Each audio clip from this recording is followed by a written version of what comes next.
What you're looking at is the pride and joy of our antique room. This is a 1921 Cadillac touring car, open touring car, that's what it's referred to because of the convertible top. This is a huge car, it was very expensive back in its day, has a flathead V8, and this car has not been restored. It's been repainted once, it's got a new top, but the rest of it's pretty much original. Wheels are original, paint and fenders is original, lots of brass on this car, which makes it a little nicer. And this is a very expensive car today, and it's expensive today also. Motor has been gone through. When we got it, it didn't run. We fixed all that, rebuilt the engine, put it all back together. It runs and drives. Typical old car, makes a little noise, hard to steer with that great big steering wheel. But this is kind of neat. We talk about the new cars and all the options they have. This car has tilt wheel, and this car also has a locking transmission in 1921. Imagine that. So here it is, and it's a Buick, and we'd like to sell this. This is a 1931 Buick. Beautiful car. Look at the beautiful front end. This has been all replated and redone. Look at that beautiful little emblem. Awesome car, absolutely. It's got a big straight 8 motor.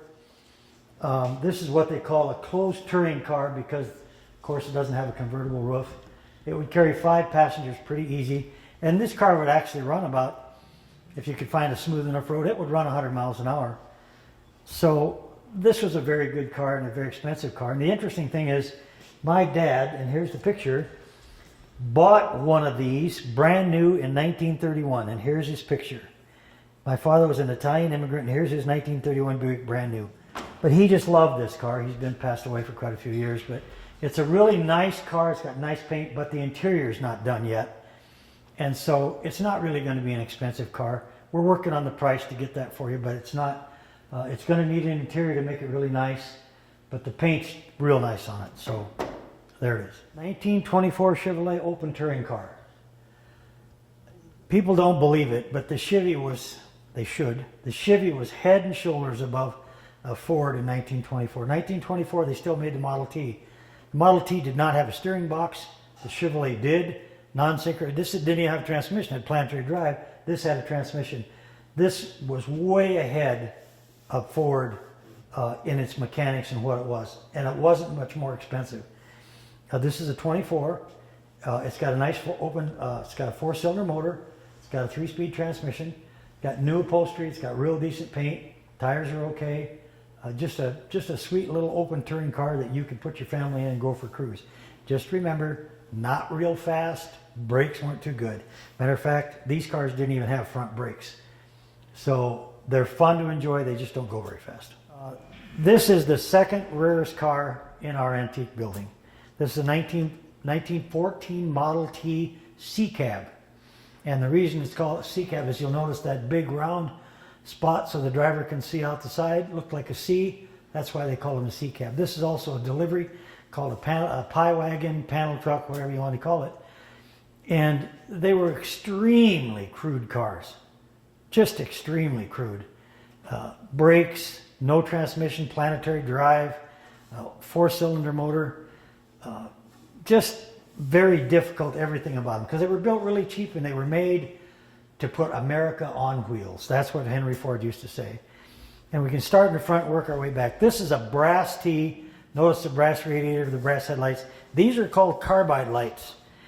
And they had a little carbide, and you'd light it, a little flame right here. And they weren't really made for you to see out a long ways. They were made for people to see you coming down the road. So they really didn't put out a lot of lights. These were called carriage lights. They were kerosene light, had a little wick in them, which you would light and shut the door. And they just put out a little light to where also then people could see you coming. A lot of these antifreeze really hadn't been discovered in 1914, so they used ethyl glycol, and they would fill it up every day. They drain it at night and fill it up every day when it got real cold to keep it from freezing up. So you had to kind of work on these things to keep them working. The interesting thing is the woodwork. Mike will come over and show you the beautiful woodwork on these cars. What they did is they built a complete wood frame. Notice the beautiful wood up inside the ceiling. And then they would attach, as you can see right here with these strips, the body to the wood. And so this is all made out of wood. And this car has all the original wood still in it, and it's just like new, and it's beautiful, absolutely beautiful. And there again, the brass has continued on through the car, and that was what let people know you were coming. Now these wheels, Model Ts had wood wheels just like the Chevy, but these were metal, and these were an aftermarket product because those wooden wheels were just terrible. They would break if you hit a big rock. So this was really an upgrade compared to what the Chevys had, but these were very expensive, so not a lot of people used them. But the guy that did this and put these on there evidently had a bakery or something that you just got to remember though, 25, 30 miles an hour, brakes don't work very well. They're just good little cruise around the neighborhood or whatever, and that's about all they're really good for. So, because like I said, you know, they're not really good at keeping up with traffic, but they're sure cute, and unfortunately, brass Model Ts are worth a lot of money, so this car's probably going to be a little expensive. This is a 1928 Marmon Victoria 9. The Marmon was a huge car built by the Marmon company, of course, but it was meant to compete with the Lincolns and the Cadillacs and the Duesenbergs. It was a huge luxury car. It was very expensive for its day. It had all kinds of really neat trick stuff on it. A huge buffalo wire wheels, beautiful chrome on the front end. They were just a pure luxury automobile. Now, this was called an opera sedan. It's got a special seating system in the back that only two people could sit in the back seat. It's got a chauffeur seat, and then it's got another little seat that they could carry somebody in. It was a little small seat, and it would fold clear up under the dash so you could get in the back seat real easy. So this was made especially for somebody that had a lot of money, that didn't want to carry around a lot of people, wanted to have a little privacy by himself.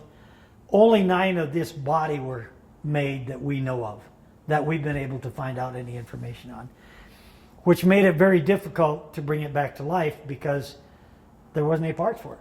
Not only that, but nobody knew what the stuff was supposed to look like. So we just put it together the best that we could. We joined the Marmon Club and got the best information we could. We had to order these tires out of Brazil because nobody made them in the United States, and they were $500 a piece. But we needed them to continue to the restoration to finish it. The car runs and drives excellent. The motor had just been rebuilt when we got this car, and the restoration had been started, but they hadn't really, about all they got done was the mechanics. So we did all the paint work, did the glass work, did the interior, all the tires, chrome, bright work, we did all that. And this is just an extraordinary car that anyone would like to have. And there again, like the Lincoln, it's an expensive car.